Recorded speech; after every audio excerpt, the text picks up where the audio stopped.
Hi అండి, నేను మీ Bharati. Welcome to my channel. Cutting video post చేశాను కదా. ఇప్పుడు నేను స్టిచ్చింగ్ ఏ విధంగా అనేది ఈ వీడియోలో ఎక్స్ప్లెయిన్ చేస్తాను. మనం ఇక్కడ ఫ్రంట్ పార్ట్లో వర్క్ వేసుకున్నాము, జస్ట్ కుట్టి తిప్పేయచ్చు. కానీ బ్యాక్ పార్ట్లో ఏ విధంగా కుట్టాలి అనేది నేను ఈ వీడియోలో ఎక్స్ప్లెయిన్ చేస్తాను. ఇక్కడ చూడండి, బ్యాక్ పార్ట్ ఇది. ఫ్రంట్ పార్ట్లో ఇట్లా వర్క్ వేసుకున్నాము, జస్ట్ ఈ లైన్ మీద పెట్టేసుకొని కుట్టి తిప్పేసుకోవాలి. కానీ బ్యాక్ పార్ట్లో చూడండి, ఇక్కడ నేను పల్సాని క్యాన్వాస్ పేపర్ తీసుకున్నాను. ఇక్కడ చూడండి, కదలకుండా ఒక పిన్ను పెట్టేసుకొని మనం నెక్ ఎక్కడైతే డ్రా చేసుకున్నామో ఆ విధంగా కట్ చేసేసుకుంటున్నాను. ఇక్కడ ఫోల్డింగ్ కరెక్ట్గా ఉండేటట్టు చూసుకోండి. దీనికన్నా 1.5 ఇంచు ఈ విధంగా ఎక్స్ట్రా ఉండేటట్టు చూసుకోవాలి. మీకన్నా మెయిన్ ఫ్యాబ్రిక్ థిక్గా ఉంటే దీనికి ఐరన్ చేసేసుకొని జస్ట్ కుట్టి తిప్పేసేసుకోవచ్చు. నేనైతే వేరే పీస్కు ఐరన్ చేసుకుంటాను, నాకు పల్సగా ఉంది కాబట్టి మెయిన్ ఫ్యాబ్రిక్. ఇక్కడ చూడండి, మెయిన్ ఫ్యాబ్రిక్ ఈ విధంగా పెట్టేసుకొని జస్ట్ కుట్టేసేసుకోవచ్చు. నేనైతే గమ్తో అతికిచ్చేసుకుంటాను. దీన్ని వేరే ఫ్యాబ్రిక్ ఈ విధంగా పెట్టి ఐరన్ చేసుకోవాలి. ఇప్పుడు ఫ్రంట్ పార్ట్ చూడండి, ఫ్రంట్ పార్ట్ మనం వర్క్ వేసుకున్నాం కదా, సేమ్ ఈ సెంటర్ చూసుకొని, ఈ సెంటర్ మనకు మెయిన్ ఇంపార్టెంట్. లేకపోతే మనకు ఒక షోల్డర్ ఎక్కువ వస్తుంది, ఒక షోల్డర్ తక్కువ వస్తుంది. ఈ విధంగా ఫస్ట్ సెట్ చేసుకోవాలి. మనము కరెక్ట్గా ఎక్కడికి వస్తుందా అనేది ఈ విధంగా సెట్ చేసేసుకొని పిన్స్ పెట్టేసుకోవాలి జరగకుండా. ఈ విధంగా కరెక్ట్గా మనకి ఈ సెంటర్ ఉండాలి. ఈ విధంగా పిన్స్ పెట్టేసుకున్న తర్వాత ఈ నెక్ దగ్గర నుంచి ఇక్కడికి ఎంత ఉంది ఒకసారి మనం చెక్ చేసుకోవాలి. మన కుట్టు అనేది ఈక్వల్గా రావాలి, ఇటు సైడ్. లేకపోతే ఒక షోల్డర్ ఎక్కువ వస్తుంది, ఒక షోల్డర్ తక్కువ వస్తుంది. ఈ విధంగా పిన్స్ పెట్టేసుకున్న తర్వాత పైన సైడ్న ఈ విధంగా సమంగా కట్ చేసేసుకొని దీన్ని బ్యాక్ సైడ్కి రివర్స్ చేసి మనం ఎక్కడైతే వర్క్ వేసామో దాని పక్కనే కుట్టాలి. ఇప్పుడు బ్యాక్ సైడ్ చూడండి, ఈ విధంగా గమ్మేసి నేను అతికించుకున్నాను, కుట్టట్లేదు. దీన్ని ఈ విధంగా పెట్టి ఐరన్ చేసుకున్నాను. ఇక్కడ మనకు వెడల్పుగా పోనీయద్దండి క్యాన్వాస్. కావాలంటే ఈ పీస్ పెట్టుకొని ఒకసారి చెక్ చేసుకోండి ఐరన్ చేసేటప్పుడు.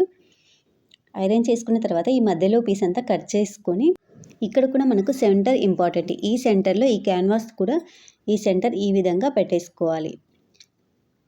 ఈ విధంగా ఇప్పుడు దీని పక్కనే కుట్టొచ్చేస్తుంది. ఫస్ట్ మనం ఫ్రంట్ పార్ట్ కుట్టుకోవాలి. ఫ్రంట్ పార్ట్లో చూడండి, ఈ విధంగా పిన్స్ పెట్టేసుకున్నాం కదా, దీన్ని బ్యాక్ సైడ్న ఈ విధంగా కుట్టుకోవాలి. ఇక నేను సింగిల్ ఫుట్ పెట్టుకున్నాను. నేను థ్రెడ్ కుట్టేప్పుడు చూపించాను కదా సింగిల్ ఫుట్ ఏ విధంగా పెట్టుకున్నాను అనేది. ఈ సింగిల్ ఫుట్ పెట్టుకొని, ఎందుకంటే నేను పైన నెక్ దగ్గర బీడ్స్ పెట్టుకున్నా కదా, మనం డబల్ పాదం పెట్టుకుంటే అది అసలు జరగదు. కాబట్టి సింగిల్ ఫుటే పెట్టుకోవాలి కంపల్సరీ. ఈ సింగిల్ ఫుట్తో నేను ఎక్కడైతే వర్క్ చేశానో దాని పక్కనే రివర్స్ సైడ్ ఈ విధంగా కుట్టుకున్నాను. ఇప్పుడు మీరు కట్ చేయకముందే ఒకసారి చెక్ చేసుకోండి. కుట్టు పక్కనే 1/4 ఇంచు ఉన్నిచ్చేసి ఈ విధంగా కట్ చేసేసుకోవాలి.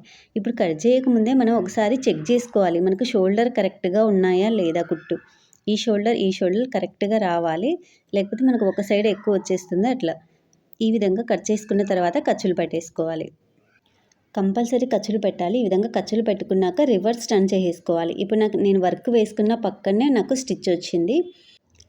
ఇప్పుడు ఎక్స్ట్రా ఫ్యాబ్రిక్ అంతా సేమ్ లైనింగ్ ఎట్లా ఉందో ఆమెన మనం చుట్టూ కుట్టేసుకొని కట్ చేసేసుకోవాలి. నేనైతే ఇక్కడ గమ్మేసి స్టిక్ చేసేసుకున్నాను. సేమ్ లైనింగ్ ఎట్లా ఉందో అట్లా కట్ చేసేసుకున్నాను. ఇప్పుడు మనం డాట్స్ వేసుకోవాలి. డాట్ వేసుకోవాలంటే ఇక్కడ చూడండి, నాకు మెయిన్ ఫ్యాబ్రిక్ కొంచెం లూజ్ వచ్చేస్తుంది.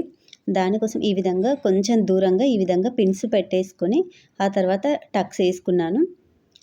ఇప్పుడు మనకి ఫ్యాబ్రిక్ అనేది మెయిన్ ఫ్యాబ్రిక్ లూజ్ రాకుండా ఉంటుంది.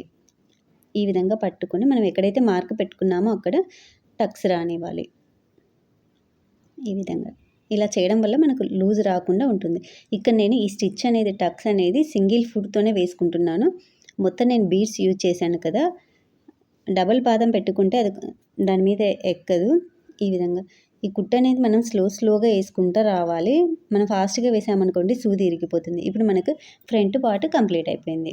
బ్యాక్ పార్ట్ ఏ విధంగా కుట్టుకుంటానో చూడండి. బ్యాక్ పార్ట్ మనం క్యాన్వాస్ తీసుకున్నాం కదా, దీని ఎడ్జెస్న ఈ విధంగా మర్చి కుట్టుకోవాలి. మన క్యాన్వాస్ కన్నా ఇది 1/2 ఇంచు ఎక్స్ట్రా తీసుకొని ఈ విధంగా ఫోల్డ్ చేసి కుట్టుకోవాలి, నేను వీడియోలో చూపిస్తున్న విధంగా. ఇక్కడ నాకు టక్స్ వేసేటప్పుడు నిడిల్ ఇరిగిపోయింది, ఇది కొంచెం ప్రాబ్లం అయింది చూడండి, కుచ్చు వచ్చేస్తుంది. ఇప్పుడు నెక్కు పెట్టేసుకొని మనం ఎంతైతే మార్కు పెట్టేసుకుంటామో కుట్టు ఎక్కడికి రావాలా అనేది ఫ్రంట్ పార్ట్ని చూసుకొని దీన్ని కుట్టేసుకుంటూ రావాలి. నేనైతే ఒక పాదం గ్యాప్తో ఈ విధంగా కుట్టుకుంటూ వస్తున్నాను. ఈ మిషన్‌తో ఇదే ప్రాబ్లమ్ ఉంటుంది. ఒకసారి సూది ఇరిగిపోయిందంటే దాన్ని మనం సెట్ చేయడం కొంచెం కష్టంగా ఉంటుంది. ఇక్కడ చూడండి ఈ విధంగా కుట్టుకున్న తర్వాత ఇక్కడ మనం షోల్డర్స్ కరెక్ట్‌గా ఉన్నాయో లేదో చెక్ చేసుకున్న తర్వాత ఇక్కడ మనం ఖర్చులు పెట్టేసుకోవాలి. ఇప్పుడు షోల్డర్ ఏ విధంగా జాయిన్ చేస్తున్నానో చూడండి. ఇక్కడ ఎక్స్ట్రా ఉన్నది ఈ విధంగా కట్ చేసేసి ఈ ఫ్రంట్ పార్ట్‌ని ఈ విధంగా ఇక్కడ పెట్టేసుకోవాలి. ఈ విధంగా సెట్ చేసుకున్న తర్వాత ఈ క్యాన్వాస్‌ని ఈ విధంగా దీని పైకి తేవాలి, ఫ్రంట్ పార్ట్ పైకి. ఈ విధంగా ఇక్కడ నాకు పూసలు ఉన్నాయి కాబట్టి కొంచెం నిదానంగా కుట్టుకుంటున్నాను. ఈ విధంగా కుట్టిన తర్వాత మళ్ళీ మనం డబల్ స్టిచ్ చేయాలి. ఇక్కడ చూడు పైకి ఈ విధంగా నీట్‌గా కనిపిస్తుంది. ఇప్పుడు నేను డబల్ స్టిచ్ చేసుకుంటున్నాను. సేమ్ ఇంకొకటి కూడా ఇప్పుడు చూపిస్తున్నాను చూడండి. ఇంకొక షోల్డర్ కూడా ఇదే విధంగా కుట్టుకోవాలి. ఇక్కడ కూడా డబల్ స్టిచ్ వేయాలి. ఇప్పుడు షోల్డర్ జాయిన్ చేసిన తర్వాత హ్యాండ్స్ ఏ విధంగా కుడుతున్నాను చూడండి. ఇక్కడ మనం ఖర్చు పెట్టుకున్నాం కదా, అది ఫ్రంట్ సైడ్కి రావాలి. ఇక్కడ పైన కుట్టేప్పుడు మనం ఎక్కడ లాగకూడదు. ఈ విధంగా ఇక్కడ నాకు ప్రతిసారి దారం తెగిపోతుంది. మొత్తం ఫినిషింగ్ నీట్‌గా రాలేదు. జస్ట్ అంతా కుచ్చు వచ్చేసింది. ఇక్కడ చూడండి కొంచెం నిదానంగా ఇక్కడ లాగకుండా హ్యాండ్స్ క్లాత్‌ని మనం లాగకూడదు. ఈ విధంగా కొంచెం కొంచెం ఇక్కడ ఇట్లా లూజ్ వదులుకుంటూ కుట్టాలి. మన ఆర్మ్ హోల్‌కి మొత్తం సరిపోయేట్టుగా కుట్టాలి. ఇక్కడ మళ్ళీ మిగిలిందని మనం కట్ చేయకూడదు. ఈ విధంగా ఒక పాదం గ్యాప్‌తో ఈ విధంగా కుట్టుకుంటూ రావాలి. సేమ్ ఇంకొక సైడ్ కూడా ఇదే విధంగా కుట్టాలి. ఇక్కడ కూడా మనం ఎక్కడ లాగకుండా అడ్జస్ట్ చేసుకుంటూ కుట్టాలి.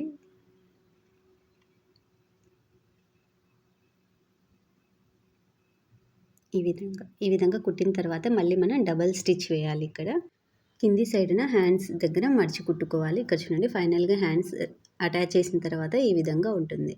నాకు ఇక్కడ నిడిల్ ప్రాబ్లమ్‌తో అంత నీట్‌గా రాలేదు. ఈ కుచ్చు కూడా రాదు, నీట్‌గా వస్తుంది. ఇప్పుడు బ్యాక్ పార్ట్‌కి ఏ విధంగా అటాచ్ చేసుకున్నానో చూడండి. ఫస్ట్ లేయర్ ఒక పీస్ తీసుకున్నాను. ఇక్కడ సెకండ్ లేయర్ వచ్చేసి 2 పీస్, థర్డ్ లేయర్ వచ్చేసి 3½ పీసెస్ వచ్చాయి నాకు. ఇక్కడ సైడ్లు జాయిన్ చేసేటప్పుడు ఫ్రంట్ అండ్ బ్యాక్ హెచ్చులు తగ్గులు వస్తాయని చెప్పాను కదా. ఇక్కడ నేను ఫ్రంట్ బ్యాక్ ఒక 1 ఇంచ్ క్రాస్ తీసాను. అయినా కూడా నాకు ఫ్రంట్ పార్ట్‌లో ఒక 1 ఇంచ్ మిగిలింది అని చెప్పాను కదా. ఇక్కడ చూపిస్తా చూడండి. ఈ విధంగా 1 ఇంచ్ మిగిలింది. ఈ 1 ఇంచ్ నేను కట్ చేసుకున్నా కూడా నాకైతే ఏం ప్రాబ్లం రాలేదు. హెచ్చులు తగ్గులు ఏం రాలేదు. నేను పొడవు ఎక్కువే తీసుకున్నా కాబట్టి. ఈ పీస్‌లని ఏ విధంగా జాయిన్ చేసుకున్నాను చూడండి. ఇక్కడ ఫస్ట్ పీస్ వచ్చేసి నేను ఒక సైడ్‌న పికో చేసుకున్నాను. ఇంకొక సైడ్ వదిలేసుకున్నాను. ఇది ఫస్ట్ లేది. ఇప్పుడు సెకండ్ లేయర్ వచ్చేసి 2 పీసెస్ ఈ విధంగా మధ్యలోకి కుట్టుకున్న తర్వాత పైన కింద పికో చేసుకున్నాను. ఇప్పుడు మనం ఫస్ట్ పీస్‌ని కాకుండా ఈ విధంగా సెకండ్ పీస్‌ని ఫస్ట్ కుచ్చు వేసుకొని కుట్టుకోవాలి. ఈ విధంగా ఇక్కడ చూడండి మన క్లాత్ తక్కువగా ఉంది కాబట్టి కొంచెం స్పీడ్‌గానే కుట్టుకుంటూ ఈ విధంగా వేళ్ళతో ఈ ఫ్యాబ్రిక్‌ని ముందుకు జరుపుకుంటూ వెళ్ళాలి. అదే మన దగ్గర క్లాత్ ఎక్కువ ఉందనుకోండి కొంచెం నిదానంగా ఫ్యాబ్రిక్ మొత్తం దగ్గర పెట్టుకుంటాం. కానీ ఇక్కడ మనకు క్లాత్ తక్కువగా ఉంది కాబట్టి కొంచెం దూరంగా ఈ విధంగా పెట్టుకుంటూ వెళ్ళాలి.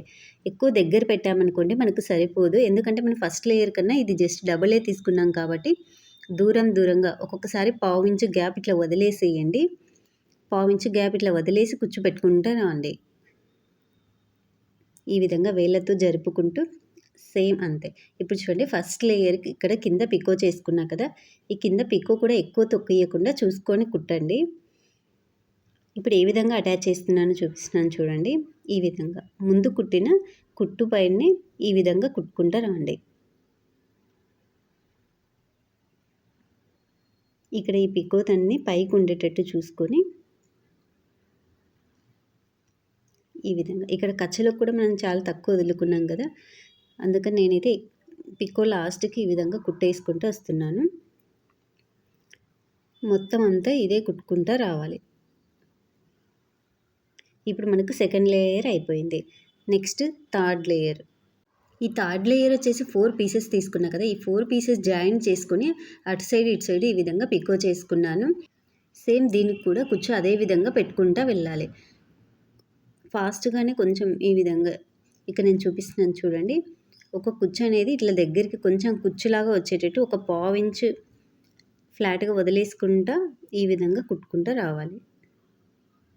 మరీ దగ్గరికి పెట్టామనుకోండి మనకు సరిపోదు. ఎందుకంటే మనం సెకండ్ లేయర్ కన్నా దీన్ని కూడా డబల్ తీసుకున్నాం కదా, 3, 4 అట్లా తీసుకుంటే దగ్గర పెట్టచ్చు. కానీ మనకు ఫ్యాబ్రిక్ తక్కువే ఉంది కాబట్టి ఈ విధంగా పెట్టుకున్నాం.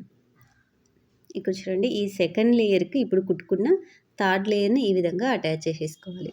ఇక్కడ నాకైతే కరెక్ట్గా సరిపోయింది. నేను దూరమే పెట్టుకున్నా కాబట్టి దీన్ని కూడా ఈ విధంగా అటాచ్ చేసేసుకోవాలి. మన దగ్గర పికో మిషన్ లేకపోతే కింద పైన మర్చి కుట్టుకోవడం వల్ల మనకి పీసులు పోకుండా ఉంటాయి. వదిలేసామనుకోండి పీసులు పోతాయి. దీన్ని కూడా సేమ్ ఇదే విధంగా మొత్తం కుట్టుకుంటూ రావాలి. ఈ విధంగా ఇక్కడ చూడండి, ఫైనల్గా 3 లేయర్స్ ఈ విధంగా జాయిన్ చేసుకున్నాను. ఇప్పుడు అన్నీ అటాచ్ చేసిన తర్వాత ఫస్ట్ లేయర్ని ఈ విధంగా కూర్చోపెట్టుకుంటూ రావాలి. ఇక్కడ చూడండి, సేమ్ ఇది కూడా అంతే, ఈ విధంగా కూర్చోపెట్టుకుంటూ రావాలి. ఇక్కడ మనకు కొంచెం ఎక్కువైనా కూడా ఒక థ్రెడ్ని పట్టుకొని ఈ విధంగా లాగామనుకోండి దగ్గరగా అయిపోతుంది. ఫైనల్గా చూడండి, ఈ విధంగా రెడీ అయింది. దీన్ని మనం పైన పార్ట్గా అటాచ్ చేయాలి. ఇక్కడ చూడండి, కింద బాటం పార్ట్ పెట్టి దానిపైన ఈ విధంగా బాడీ పార్ట్ పెట్టుకున్నాను. ఇక్కడ మనం బాడీ పార్ట్ మీద కుట్లు వేయడం వల్ల మనకి ఎక్కడ వేయాలనేది కరెక్ట్గా తెలుస్తుంది. ఇక్కడ ఒక 1/2 ఇంచ్ గ్యాప్ వదిలేసి నేను ఈ విధంగా కుట్టుకున్నాను. ఈ విధంగా మొత్తం అటాచ్ చేసుకున్న తర్వాత ఇప్పుడు మనం లైనింగ్ అటాచ్ చేసేసుకోవాలి. ఇక నాకు దారం ఒకటే తెగిపోతుంది. ఇది ఒక్కొక్క చోట కుట్టు కూడా సరిగ్గా రావట్లేదు. ఈ మిషన్ మీద కొన్ని ఫ్యాబ్రిక్ చాలా నీట్గా వస్తాయి, కొన్ని కుచ్చు వచ్చేస్తుంది. నెక్స్ట్ మనం లైనింగ్ ఏ విధంగా కుట్టుకున్నామో చూడండి. ఇక్కడ లైనింగ్ వచ్చేసి మనం రెగ్యులర్గా ఏ విధంగా కుచ్చు పెడతామో అట్లా పెద్ద కుచ్చు పెట్టుకున్నా సరిపోతుంది. ఇంత చిన్న ప్రిల్స్ పెట్టాలని ఏం లేదు. ఈ విధంగా దూరంగా ఇక్కడ నేను 2 మీటర్స్లో ఫ్రంట్ బ్యాక్ సపరేట్ చేసుకున్నాను. ఫ్రంట్ 1 మీటర్, బ్యాక్ 1 మీటర్, ఈ విధంగా లైనింగ్ని కూడా సపరేట్ చేశాను. ఇక్కడ లైనింగ్ అనేది బాడీ పార్ట్ మీద పెట్టాలి. ఈ విధంగా బాటమ్ పార్ట్ ఒక సైడ్, లైనింగ్ ఒక సైడ్ ఉంటుంది. ఈ రెండింటి మధ్యలో బాడీ పార్ట్ ఉంటుంది. ఈ విధంగా కుట్టుకుంటూ వస్తే మనకు ఎక్కడ పీసులు రాకుండా ఉంటాయి. ఈ విధంగా మొత్తం కుట్టుకుంటూ రావాలి. ఇక్కడ నాకు దారం తెగిపోతే చాలా టైం పట్టింది కాబట్టి నేను ఈ వీడియోలో చాలా ఫాస్ట్గా పెట్టాను. ఫైనల్గా ఈ విధంగా ఉంటుంది, పీసులు పోకుండా. బ్యాక్ సైడ్నే నేను పీసులు జాయిన్ చేసుకున్నాను కదా, ఇట్లా చిన్న పీసులు ఒక 3 పీసులు ఈ విధంగా జాయిన్ చేసుకున్నాను. ఇప్పుడు సైడ్ జాయింట్ ఏ విధంగానో చూద్దాం. ఈ సైడ్లు జాయిన్ చేసేటప్పుడు మనకు నడుము దగ్గర 2 ఈక్వల్గా రావాలి. ఈ విధంగా ఇక్కడైతే నాకు జారిపోతుంది కాబట్టి ఒక రఫ్గా ఒక గుట్ట వేసేసుకుంటున్నాను. ఈ విధంగా ఎడ్జెస్కు ఒక గుట్ట వేసుకున్న తర్వాత మార్కింగ్ వేసుకుని కుడతాను. నార్మల్ మిషన్ మీద అయితే ఇదేం అవసరం లేదు, నాకైతే జారిపోతుంది కాబట్టి నేను ఈ విధంగా మార్క్ వేసుకున్నాను. ఇక్కడ మనం సైడ్లు జాయిన్ చేసేటప్పుడు ఖర్చులకు ఎంతైతే వదులుకుంటామో అంత మార్కింగ్ పెట్టుకోవాలి. ఇక్కడ నడుము దగ్గర చూడండి, నేను 1.5 పెట్టుకున్నా కదా, ఈ నడుము కన్నా ఒక 1.5 ఇంచ్ కింద నుంచి ఈ విధంగా ఇక్కడ ఖర్చులకు 1.5 పెట్టుకున్నా కదా, అక్కడి నుంచి ఇక్కడ 2 ఇంచ్ పెట్టుకున్నా నేను. ఈ విధంగా 2 ఇంచెస్ దగ్గర మార్క్ పెట్టేసుకొని స్ట్రైట్గా కుట్టేసుకుంటూ రావాలి. ఈ విధంగా మళ్ళీ మనము ఆ ఆర్మ్ హోల్ నుంచి ఈ ఆర్మ్ హోల్ అంతా కొలుచుకోవాల్సిన అవసరం లేదు. ఇట్లా ఎడ్జెస్ కొలుచుకుంటే సరిపోతుంది. ఇక్కడ కూడా మనం ముందే మార్కింగ్ పెట్టుకుంటాం కాబట్టి సేమ్ అదే మార్కింగ్ మీద ఈ విధంగా కుట్టుకుంటూ రావాలి. నెక్స్ట్ కుట్టే కుట్టు ఇక్కడ నుంచే హ్యాండ్స్ దగ్గర నుంచి మళ్ళీ రివర్స్ వెళ్ళాలి. ఇప్పుడైతే నేను ఒక కుట్టే వేసుకున్నాను, తర్వాత వేసుకుంటాను. ఇక్కడ చూడండి, లైనింగ్ మెయిన్ ఫ్యాబ్రిక్ 2 కలిపి కుట్టకుండా ఇక్కడ మనం లైనింగ్ని వదిలేసి మెయిన్ ఫ్యాబ్రిక్ని మాత్రమే ఎడ్జెస్ని ఈ విధంగా కుట్టుకుంటూ రావాలి. ఇక్కడ మళ్ళీ మనం 1.5 ఇంచ్ వదలకూడదు. ఈ ఎడ్జెస్ని జస్ట్ ఒక 1/2 ఇంచ్ వదులుకుంటే ఈ విధంగా కుట్టాలి. ఇక్కడ మనం పెట్టిన ప్రిల్స్ అనేవి ఈక్వల్గా రావాలి. ఇక్కడ చూడండి, ఈ విధంగా హెచ్చులు తగ్గులు చేసామనుకుంటే మనకు పైన కూడా కనిపిస్తుంది నీట్గా. ఈ విధంగా స్ట్రైట్గా కుట్టుకుంటూ రావాలి. ఇక లాస్ట్లో కూడా మనకు ఈక్వల్గా సరిపోవాలి. ఈ విధంగా మొత్తం కుట్టుకుంటూ వచ్చిన తర్వాత సేమ్ లైనింగ్ కూడా ఇదే విధంగా కుట్టాలి. చాలామంది ఈ 2 కలిపి కుడతారు, కానీ అట్లా కుట్టకూడదు. ఎందుకంటే మనం లైనింగ్ తక్కువ తీసుకుంటాము, మెయిన్ ఫ్యాబ్రిక్ ఎక్కువ తీసుకుంటాం కదా. ఈ విధంగా లైనింగ్ కూడా సేమ్ ఇదే విధంగా కుట్టుకుంటూ రావాలి.